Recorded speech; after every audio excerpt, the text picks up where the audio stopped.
All right, y'all. What's going on? We back like we never left. It's your girl, Moo Legend, Time to Shine Radio. And we have a very important special guest for y'all today. We have Emmy nominated and award-winning producer, Miss LaKia Starks. How are you? Hey, I'm good. How are you? Thanks for having me. No problem. Blessed and highly favored. I'm glad you came. Yeah, it's raining off. Yes, ma'am. It's raining. So, Miss Emmy nominated, introduce yourself, please. Okay. Hello, everybody. My name is LaKia Starks. I am a senior producer at 11 Alive. Like she said, I am Emmy nominated and an award-winning producer. Yes, and I'm happy to be here. Yes, ma'am. And happy to have you. So, we got to get into it. Wait, first of all, are you from Atlanta? No, I'm not. I'm from Alabama. Okay. We're all in the melting pot. Well, that's what's up. So what brings you to Atlanta? Work and family. So I'm closer to home here. After I had my daughter, I wanted to be closer to home, closer to Alabama. And I also wanted to be in the top 10 market before my 5 years were up in a business. Okay. And so everything just happened to work that way. After I had Parker, I moved closer to home. And I was like, boom. And I met my goal within the 5 years of being here. Come on, goals. Right. Did you have a vision board to make that goal?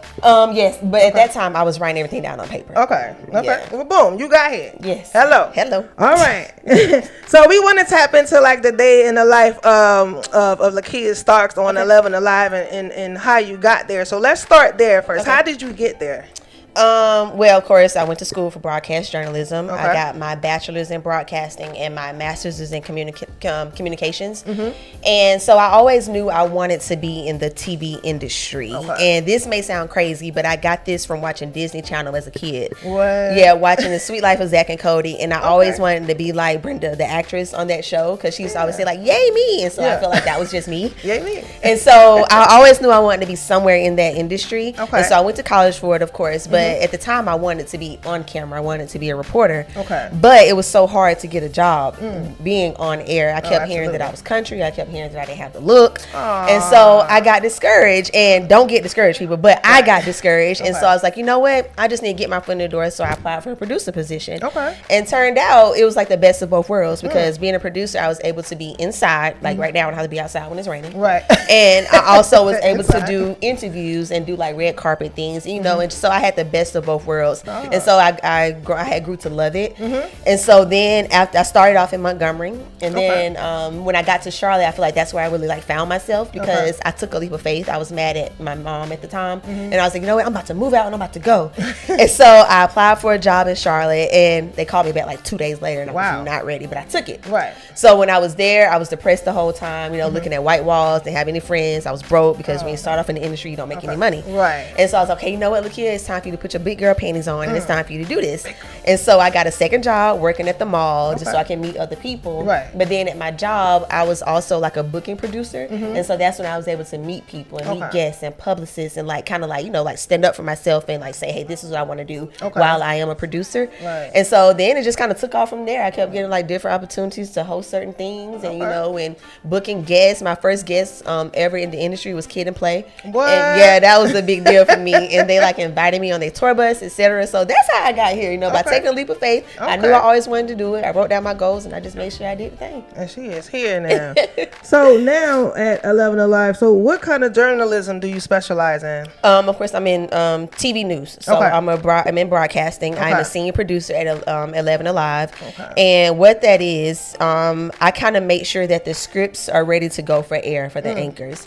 So you have producers who write the scripts. You know, they write everything for air. They put the graphics. They pick out the graphics. They pick out the video to tell the story. The producers are really in charge of making sure they sell the show and getting everything ready for the anchors. And so my job is to go back behind the producers and make sure everything is ready to go on air. So it's kind of like you checking for a grammar, you checking for like, you know, spell check, you making sure that it makes sense. You make sure you have the necessary video and elements to tell the story. Yeah, so that's what I do at 11 Alive. And you've been doing it how long now? 10 years, a little over 10 years. Yeah. You're a whole vet in the game out here. I'm a whole vet in the game out here. I know I don't look like it, but I'm 10 years in. But yeah, I've been doing this for 10 years as a producer, and I finally got to be a senior producer now. I'm a year and a couple of months in as a senior producer. Okay. So when you're doing this, like you said you check for grammar and photos and things like that. Now, is that an acquired skill that you have to get over time, or you just kind of just learn that? I think both. You kind of learn it because, like, I was a producer before. When I first started out, I was a producer, so you know exactly. Like, when you have a story, you have to make sure that you can sell it on air. Like when it's on the TV, you don't want the anchor just be up there reading, and you don't want to just see the anchor's face. Right. You want to make sure you sell it with video. You want to make sure you sell it with graphics. So you have to make sure that everything is correct because that's how your viewers are going to watch. Right. And you want to keep your viewers. You want to make sure that your viewers stay intact and make sure they want to come back and watch your show. So as a senior producer, I'm just making sure everything is there to sell our show, making sure the anchors have everything. And I think it's something that you learn over time because, like, with news, we have to dumb it down for TV because you can't be using like big words. Like when you read a script, you have to ask yourself, all right, do you know what that means? All right, will they know what that means? And so you're like, okay, no, dumb it down. Audience, right? So it's kind of a skill that you learn it over time as a producer. You know how you want your show to go, and you just make sure that you do the necessary things and just make sure everything is right for the anchors. So how do you pick the target graphic audience? So you know your audience. Like, how do you, since you're on like a national thing, you kind of just know the audience and know what to look for them, right? Okay, so that part is almost out of my little pay grade when it comes to your target audience. But we do have meetings where we do talk about like who our target audience is. What part of Atlanta, who we are catering to, DeKalb County. Like it's like we know. We have meetings and they tell us like, all right, we have these type of strivers. We call them strivers. So we have these type of people that's in our DMA who we have to cater to. We have certain stories that's happening in Atlanta. All right, we're not going to go down here. We're going to stay here because this is who watches us the most, So we have like a map and it shows us like our target audience and like the stories that we will cover depending on what it is. Now, if it's a big story and we know it's a big story, we may go out of our DMA and go and cater to that, that cover that story.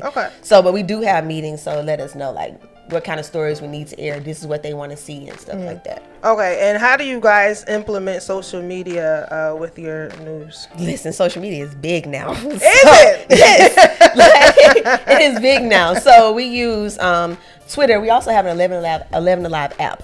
So you can stream it all day. You go to the app and that's how you can watch. Like we're big on social media. We get a lot of views on YouTube. We get a lot of views on with the app. We get a lot of views where we now post things on Instagram. But that's what it is now. It's all in social media. That's how people tap in. A lot of people aren't sitting down at home watching the news. So they're on the go. So as you walk out the door, and this is what we say when we first come on in the morning, you can download the 11 Alive app and you can watch us and stream us while you're in your car, while you're driving. So we want to make sure that we cater to the social media because that's the time that we're in now. That's very true. That is very true. So how do you guys handle like negative feedback? Because that's always like a challenge for any company. Yeah. So we get negative emails. We look at it. I mean, but we got to keep it moving, right? Right. I mean, do you have to address them or you just like delete? I mean, depending on what it is. Now, if we make an error on the show, it's like, okay, and somebody send us an email, of course, we're going to go back and look at it. And if it is true, we will sometimes, we may come back on another, if it happened on our show, another show, we'll come back and we'll address it and we'll let them know that we made a mistake. But 9 times out of 10, you're going to get emails talking about people with foot fetishes. I've been at a job where some man emailed one day and said, hey, can you dangle your feet for me? Like, so it's like, you got to read it and you got to keep it moving, okay?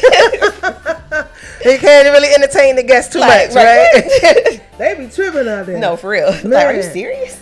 How do you stay up to date with current events? So, well, of course, in this industry, you have to. But with my phone, I have the apps on there. So, like I have our 11 Live app. I also have Fox 5 app. I have WSB app. So, just to keep an eye on what's happening, because I may miss something. I work midnight to 8. So, when I get off at 8 o'clock, I kind of like shut down a little bit because I gotta get and I just gotta get my mental right. I've been to work from midnight to 8, and it's a lot of stuff happened during that time. Yes, it is. But but I keep up through social media. I watch Instagram, Shade Room, ATL Scoop. Like they give me the scoop. Yeah, so, that's facts. And then we also in our email we also have PIOs, public information officers. They send us stuff too, and then we have scanners. So we email y'all get to the news. We get to the news. Right. Okay. Now, breaking news stories, like, how quickly do you guys have to put those out? Like, if something just happened, like, you know, for example, like the school shooting in Georgia or something like that. Like, how does that process work when something just happens?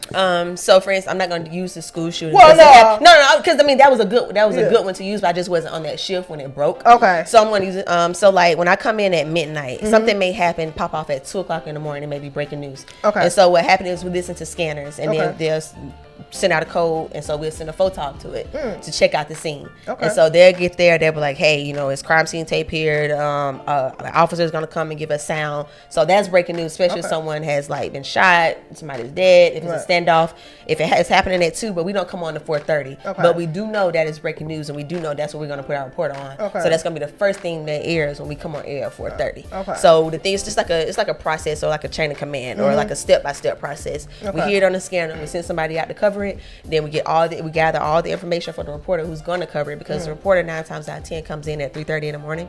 So we make sure that we have everything that she needs when she come in, because when she comes in, she got to get out the door. She got to get to the scene, she got to assess the scene, she has to be ready to go live at 4:30. It is a lot. It is a lot. So that's why as a producer, we have to make sure we have all of that ready for her. She'll be like, hey, can you make sure you the video, can y'all attach the video, because I won't have time to attach the video, because I got to gather to the scene, I got to like ask questions, I got to see what's going on. So we make sure that we have the video for her. The interview that we got, we have to listen to it and make sure that we hear what he's talking about. Make sure we give her all the tips or what he's talking about, like what happened at the scene. We have to, even if we have to cut the sound, we have to cut the clip of it and make sure that we have the shot for her. If she want to toss to it in her live it, you see why I'm happy I'm a producer in that. Exactly. But we have to just make sure everything is ready for her, and we have the necessary elements to tell the story. Because if we have a photog out there, that means we have video for it. So we need to use that video on air. So to show the lights, the video, the crime scene tape. Of course, we can't show bodies, but you know, we need to show everything to sell the story. Where area is it in? So if it happens, because we don't go on to 4:30, but anything that happens between when we get there at 12 until then, it's going to be the first thing for breaking news. And so, like, do you guys have like a time clock structure, like what happens at what time and what slot and things like that? Kind of. If you look at your rundown, you know, in the A block is going to be your breaking news, your top stories, you know, your stories that's happening today. You're going to have the follow-up stories that happened from yesterday if you have an update to the